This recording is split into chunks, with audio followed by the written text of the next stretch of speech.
There are 6 questions that you must be able to answer if you ever plan to build wealth. When you look at anybody throughout the history of this world that have ever built wealth, or currently people that are building wealth right now, they have answered these 6 questions in some way, shape, or form. And I want to share them with you to see if building wealth for you could become a reality, or will it always be a wish? And the thing that I want to encourage you to do is make sure that you're not neglecting the simplicity of these questions, because the thing about this, everything in life that exists, it resulted from a question that somebody asked. When you think about, the airplane right now, somebody asked a question: how can we, go from here to there faster?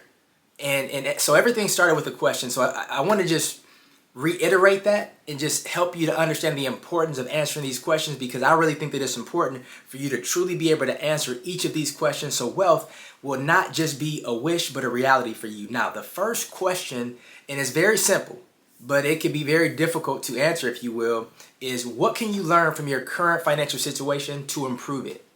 The only way that you can ever get from where you are to where you want to be is to measure where you currently are and understand what it takes to get from where you are to where you want to be. So truly understanding what can you learn from your current financial situation to improve it is one of the key places for every single person to start with, because sometimes people start at the wrong place. They get great information going forward, but they can't build because they have no foundation whatsoever.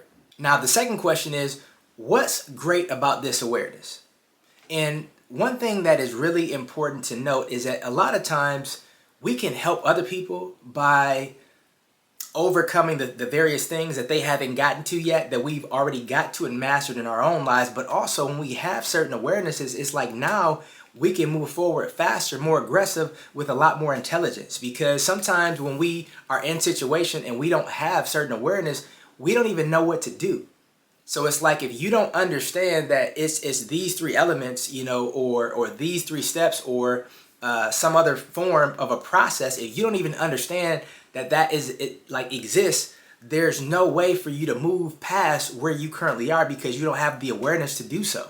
I mean, you think about, cell phones, for instance. Like, mainly I want to say this, most people on this earth, no matter where you live in this world, they have a cell phone. But you think about, before cell phones ever existed, we did not have the awareness to be able to communicate with people from all across the world for free. Like, we didn't have the awareness of like a WhatsApp or some other kind of app where we can actually call people and communicate with them, because that awareness just was not there yet. So when it comes to awareness, like now when you have certain awareness, you can actually grow from it. So now that we have, again, these different apps, WhatsApp and things like that, now we have the awareness that they even exist. Now we understand, how can we leverage them? How can we maximize them? It's some people that, believe it or not, they actually have 6- and 7-figure coaching programs where they only use WhatsApp to communicate with people internationally.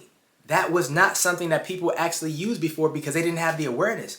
So awareness can be a phenomenal thing that you can use to truly help you to build upon wherever that awareness is. Because sometimes, when it comes to like improving life and making more money and being happier and having more joy and things like that, there are certain processes that we start and we build from there. Because some things that are great for somebody else, they might not be the best thing for you. They might not provide the best experience for you. So when you understand that somebody else's experience, was what it was because of this certain awareness, it's like now you could use just the baseline to make it fit into what's convenient and what's going to be most beneficial for you. Now, the third question, which is really, really important, is what am I willing to do to make my financial situation the way that I want it to be? When you truly understand, number one, what you're willing to do, then that now opens up your mind of possibilities of what you can do to truly get from where you are to where you want to be. And understand this, unless it's illegal, like, there is no wrong steps, there's no wrong processes, there's no wrong ways, if you will. And so a path that you might take might be totally different from somebody else's. And this is where I would highly encourage you to not look outside of yourself for guidance.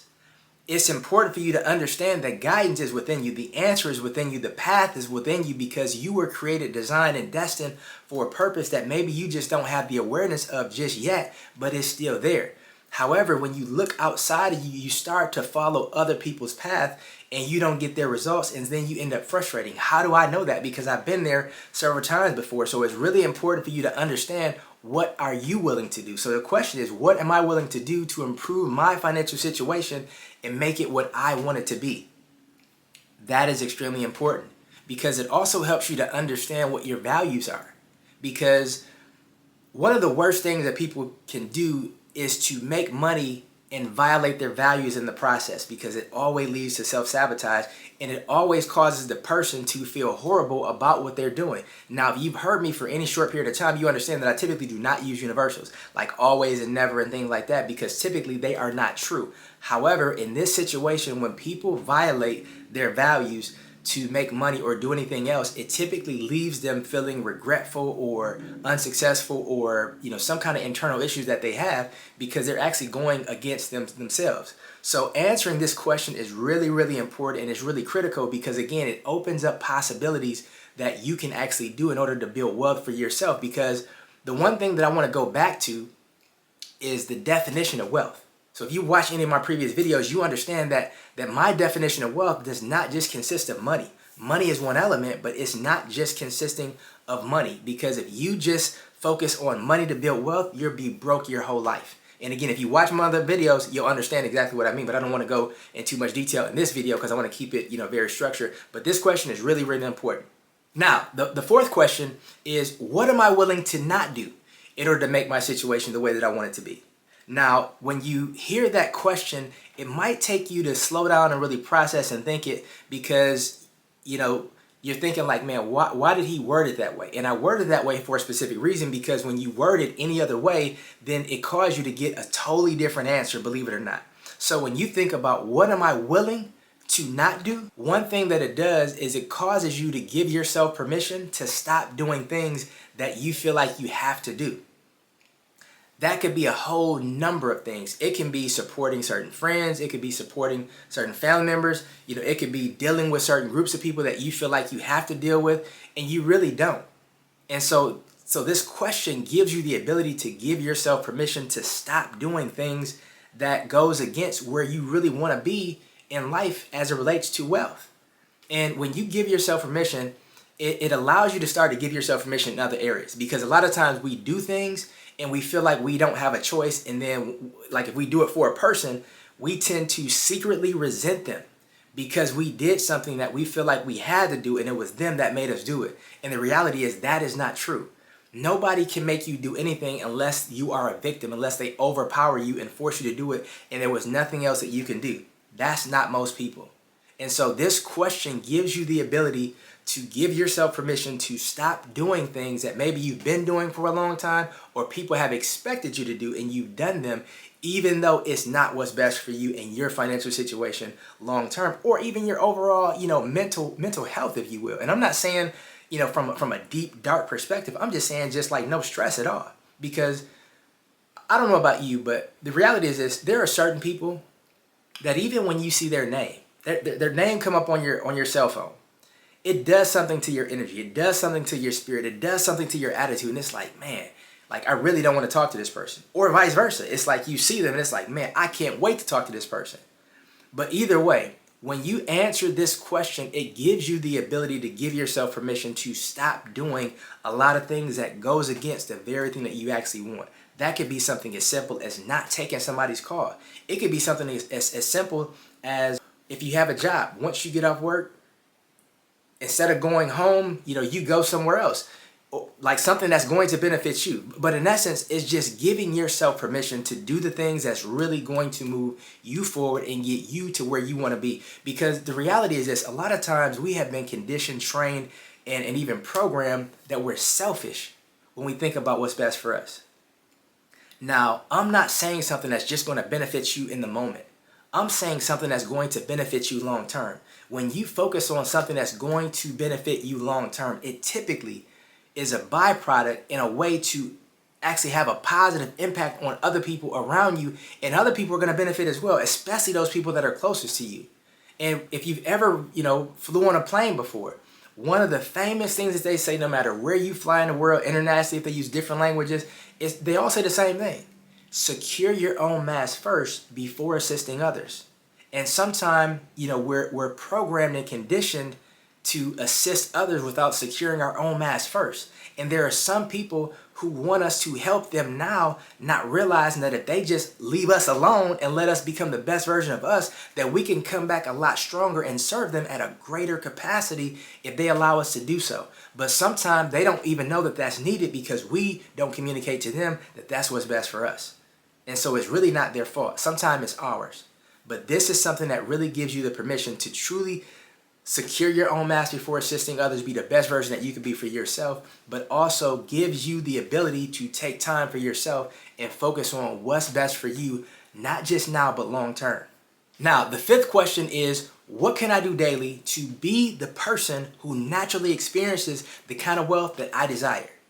Because the thing that we don't realize is it's not about, once I have this, then I'll do this, then I'll be this. It's more so once I become this, then I'll have this, and then I'll do this. So it's the total opposite. And we don't realize that a lot of times we are not where we want to be from a wealth perspective because we haven't become the person that naturally attracts it or naturally experiences. So the question is, what can you do daily right now to become the person that naturally experiences the kind of wealth that you desire? Because when you become the person, wealth naturally is just a part of that person's experience or that person's, daily routine, or that person's life. But really thinking through and just really asking yourself the question, like, who do you need to become? Or what version of you do you need to become? Because really it's not you becoming somebody different. It's just you showing up and being the best version of you that you can be to naturally attract and be that kind of person who experiences the kind of wealth that you desire. And I can tell you from personal experience, I struggled financially primarily my whole life, if I'm being honest. And it wasn't until I became the person who showed up as somebody, who is expecting to make, and I'll tell you one of my experiences, and I'm not, again, it just is what it is, showed up as somebody who expected to make six figures in a day. And making six figures, is common. It's not something I get just really excited about because I expect it. I didn't have that experience until I became that person who felt like this is something that I am supposed to experience. Not something that I'm just supposed to be overly joyed and excited about. This is something that I'm supposed to experience because that's who I am. It wasn't until I became that person that I started to have those experiences. And the same holds true for every single person. Some people just showed up quicker than others and they experienced it a lot faster, but everybody's experience in that regard is the exact same. They have to become the person who naturally experiences or attracts the kind of wealth that they have. Now, here's how you know when somebody has not become the person. People acquire lump sums of money all the time, but because they have not become the person who naturally experiences that, they lose it very quickly. If you think about people that win a lottery, 75% of people that win the lottery 5 years later are in worse situations than they were before they won the money. Now, that's not by accident because these people don't know each other. And the same process for them, me, and you is the same process for everybody else. They have not become the person. So because they have not become the person, what they have, they're going to lose it because in their mind, this is not congruent with who I am. My identity says that I'm more comfortable being broke than being rich. My identity says that, I have to find some kind of way to unconsciously get rid of this money because I'm not good with money. You think about how many people language their words by saying, I'm not good with money. And if you're not good with money, there's only a matter of time because you're going to reflect it because that is the part of your identity that you identify with. And that is the person that you are, somebody who's not good with money. So if you're not good with money, you're not going to have a lot of it, period. And your financial situation is always going to reflect that of somebody who's not good with money. So again, that's a very powerful question. This number 5 is what can you do daily in order to be the person to naturally, and that naturally is really important. That word is really important because when you naturally become that person, you naturally have that experience. And what that means is you don't have to struggle and press and grind so hard. Now, I'm not saying you don't have to work hard to get to where you want to be, but what I'm saying is things come to you naturally when you become that person who desires to have the kind of wealth that you have or desires any aspect or part of your life. Because it's not just about money, as I said before, in terms of my definition of wealth. It's about the holistic approach, the people that you're around, the time freedom. In essence, it's all about be, do, have, not have, do, be. So that question gives you that ability to truly get in touch with yourself, to really think about like who do you need to come? Who do you need to become in order to truly naturally attract the kind of wealth that you desire? And when you really get down to answering that question and you start to do what it is that like a person who has that identity naturally does, you're going to naturally attract the kind of wealth that that person naturally attracts in terms of what you specifically desire. So I really encourage you to truly go back, answer all of these questions, but that fifth one, that is really critical, because that is going to truly move the needle in a way that maybe nothing else will, because it's all attached to your identity. Because so many people are where they are because everything around them is congruent and reflective of their identity.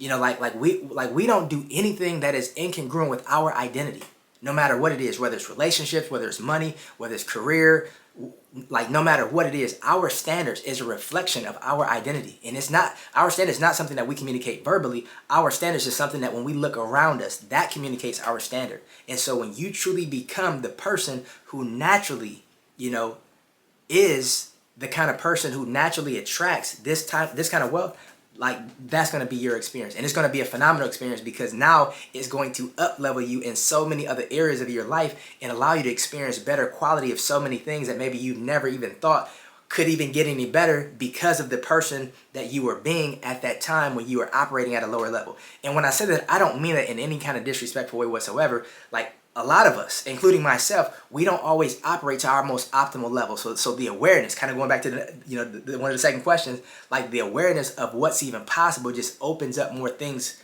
for us and gives us the ability to access things that we didn't even know was possible. And here's the sixth and final question. What are you willing to do right now to implement this habit in your life right now? So here's the reality of life. We don't determine our future. We determine our habits, and our habits determine our futures. When you think about where you are right now in your life, you could be somewhere phenomenal. It doesn't have to be negative, or it doesn't have to be like financially where you don't want to be. Either way, where you are right now is a result of the consistent habits in your life, the consistent choices and decisions that you've made in your life. And so when you think about this question in terms of what are you willing to do right now to implement these habits in your life, that's very critical, because that might cause you to shift what you're currently doing and replace these other habits with better habits. Because here's the reality. If you don't remove the habits that you currently have and replace those habits with better habits, you're going to go back to the old habits by default. Because when it comes to habits, it's never a time where if something was occupying a space, that it can be empty. Habits, the space of habit can never be empty. You have to always replace it with something, because if you just take out a habit and you don't replace it with something else, that old habit is going to eventually creep in. So it's important to truly ask yourself the question and come up with an answer in terms of like, what are you willing to do right now in order to implement these habits in your life? And think about like, what habits can you implement immediately to replace the old habits? And when you think about the old habits, it got you what you currently have. And maybe what you currently have is great and you're excited and you love it. And if that's the case, keep doing what you're doing. However, if that's not you and you're not satisfied with where you are, then it's very important for you to understand like what the habits are that you currently have. But more importantly, what can you do right now to exchange those habits? Like, what new habits can you introduce to truly change those habits in order for you to truly get to and be what you desire to be, to naturally experience and attract the kind of wealth that you desire? And it's like, once you truly sit down and answer these 6 questions, it will put you on a path to the reality of you building wealth, or the reality that you always wish for wealth, but you'll never experience it, you'll never have it, and you'll always see other people experiencing it. I don't want that for you. And I'm sure you don't want that for yourself. And it does not have to be your reality, especially if you change your habits. Because here's the thing, no matter what your financial situation is right now, it could be horrible. You can have a 319 credit score. It does not matter. But it's all about, what are you willing to do from this point on to truly change the current habits currently in your life to the habits that you truly desire to have in order to be the kind of person who naturally attracts the kind of wealth that you desire. But once you answer these 6 questions, they will truly give you a reality of where you stand as it relates to wealth. And if you go back and you truly implement all of the things that we talked about in this video, because it's not just about answering the question, it's about implementing the questions, and it's about implementing the answers more importantly. And when you do that, your life is going to change in a way that sometimes it can be unrecognizable. That could be scary for some, but it could be so rewarding on the other end. Because I tell you this, there are so many people that fear the unknown, but sometime on the other side of the unknown is heaven. And so many people are willing to stay stuck and explore known hells than to explore unknown heavens. And the unknown heaven is waiting for you. And it's on the other side of these 6 questions that can truly give you a life that only you desire, that you deserve, and nobody else can fill it except you. Now, if you like this video and you've gotten any value from it, first off, I want to ask you to subscribe. And if there's something in this list that I gave you that either you don't agree with, you do agree with, or you think that's something else that could have been there, I want to ask you to comment below and list it. But I also, and this is one of the most important things that I'm going to ask you to do outside of subscribing, I want you to comment below and let everybody know what it is that you're going to do right now in order for this to be a reality for you. Because I truly believe that sometimes we need public accountability.